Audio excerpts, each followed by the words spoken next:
नमस्कार प्यारे बच्चों, 20 तारीख को आपका साइंस का पेपर है। मैं आपसे सिर्फ एक बात कहना चाहता हूँ, मस्त रहिए, व्यस्त रहिए, साइंस पढ़िए और अच्छे नंबर लाइए। अब 2 पेपर बहुत अच्छे बच्चे हैं, फिर संस्कृत का पेपर तो चुटकियों में हो जाएगा। साइंस के पेपर के आज हम बहुत इंपॉर्टेंट प्रश्न बताने वाले हैं, कृपया ध्यान से सुने और शेयर करें। बहुत अच्छे प्रश्न हैं, आपको हाथों हाथ याद हो जाएंगे। आज का पहला प्रश्न है, एनोडीकरण क्या होता है? नाम सुनने से थोड़ा अटपटा लग रहा, एनोडीकरण। तेरे मेरे सिर में बाल कम है तो लोडीकरण है और यहाँ पर एनोडीकरण है। तो होता क्या बेटा, एल्यूमिनियम एक धातु होती है, मान लिया जाए ये एल्यूमिनियम धातु, इस पर क्या करते हैं, मोटी परत चढ़ाते हैं ऑक्साइड की। तो जैसे किसी चीज को जंग से बचाने के लिए एल्यूमिनियम धातु पर मैंने ये पेन रगड़ रहा हूँ, ये कर रहा हूँ, तो ये मोटी परत क्या कहलाएगी, एनोडीकरण। कौन सी धातु पर? एल्यूमिनियम धातु पर। कल्पना करिए ये मैंने टुकड़ा बनाया है, एल्यूमिनियम धातु का है, उसके ऊपर मैंने ऑक्साइड की मोटी परत चढ़ाई, ऑक्साइड की मोटी परत। देखिए पहले ये पतली लाइन है, लेकिन उसके ऊपर मैं कलर करता ही गया, किसका, ऑक्साइड का। तो इस प्रकार जो क्रिया होती है उसे क्या कहते हैं, एनोडीकरण। यानी एल्यूमिनियम धातु पर मोटी परत चढ़ा देते हैं, उसे एनोडीकरण कहते हैं। फिर से सुन लीजिए, एल्यूमिनियम धातु पर क्या चढ़ाते, मोटी ऑक्साइड की परत, पतली नहीं मोटी। कुछ लड़कियां मोटी होती, कुछ पतली होती, यहाँ मोटी की बात हो रही है। तो एल्यूमिनियम धातु पर मोटी ऑक्साइड की परत चढ़ाने की प्रक्रिया को एनोडीकरण कहा जाता है। दूसरा प्रश्न सुनिए, वो भी परिभाषा का है। अब की बार परिभाषा में कम से कम 15 नंबर की परिभाषा आएगी। ऑक्सीकरण किसे कहते हैं, इसका एक उदाहरण देना है। ऑक्सीकरण में ऑक्सीजन छुपा हुआ है, जो चीज परिभाषा में छुपी हुई है, ऐसी परिभाषा है हाथों हाथ चुटकियों में याद।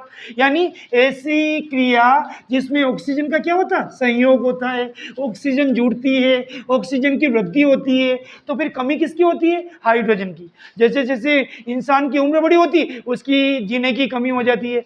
ऐसे ही ऐसी क्रिया या वह रासायनिक अभिक्रिया जिसमें ऑक्सीजन की क्या होती है, वृद्धि, और हाइड्रोजन की कमी। अब आपको सर हाइड्रोजन की कमी क्यों होती है? देखिए जल का सूत्र होता है H2O, तो इसमें ऑक्सीजन बढ़ रहा है, एक चीज बढ़ रही है तो दूसरी चीज अपने आप ही घटेगी। अगर बच्चा मोबाइल देखना बढ़ा रहा है तो उसकी पढ़ाई घट जाती है। ऐसे ही ऑक्सीकरण में किसकी वृद्धि हो रही है, ऑक्सीजन की। इसके नाम में आगे छुपा हुआ है ऑक्सी, ऑक्सी का पूरा नाम हो गया ऑक्सीजन, इसकी वृद्धि हो रही है, और कमी किसकी हो रही है, हाइड्रोजन की। इस क्रिया को कहते हैं ऑक्सीकरण। वापिस सुनिए, वह रासायनिक अभिक्रिया जिसमें ऑक्सीजन की वृद्धि होती है और हाइड्रोजन की कमी होती है, उसे ऑक्सीकरण कहते हैं। हम एक मैग्नीशियम का तार लेते हैं, इसका उदाहरण बता रहा हूं। मैग्नीशियम ये एक धातु है, उसका एक तार ले लिया, मान लिया जाए ये पेन नहीं, मैग्नीशियम का तार है, इसको हवा में रख दिया। हवा यानी ऑक्सीजन, वायु। तो Mg की O2 से क्रिया होगी तो क्या बनेगा, MgO। और यहाँ 2 है तो इसको संतुलित करेंगे, यहाँ पे भी 2 लिखेंगे और यहाँ पे भी 2 लिखेंगे। वापिस सुनिए, मैग्नीशियम को ऑक्सीजन से क्रिया कराई तो ऑक्सीजन इससे जुड़ गई, तो MgO बन गया, फिर संतुलित कर दिया। तो ये इसका उदाहरण हो गया। तीसरा प्रश्न है, खाद्य पदार्थों के डिब्बों पर जिंक की बजाय टिन का लेप क्यों होता है? आप बाजार से रसगुल्ले का डिब्बा लेने जाइए, केसर बाटी का डिब्बा लेने जाइए, उनके ऊपर जिंक का लेप नहीं होता। क्यों? क्योंकि जिंक फटाफट क्रिया कर लेता है। अगर हम रसगुल्ला चखेंगे उसमें जिंक आ जाएगा तो अपना पेट खराब हो जाएगा, अपन को हॉस्पिटलाइज करना पड़ेगा, अपन को अस्पताल में भर्ती करना पड़ेगा। इसलिए क्योंकि जिंक ज्यादा क्रिया करता है और टिन कम क्रिया करता है।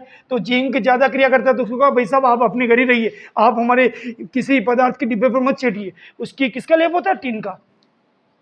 तो खाद्य पदार्थों के डिब्बों पर जिंक की अपेक्षा टिन का लेप क्यों किया जाता है? इसलिए किया जाता है, जिंक नुकसान करता है, बहुत ज्यादा क्रिया करता है, और टिन कम क्रिया करता है, इसलिए खाद्य पदार्थों के डिब्बों पर जिंक की अपेक्षा टिन का लेप किया जाता है। अगला प्रश्न, एमीटर किसे कहते हैं?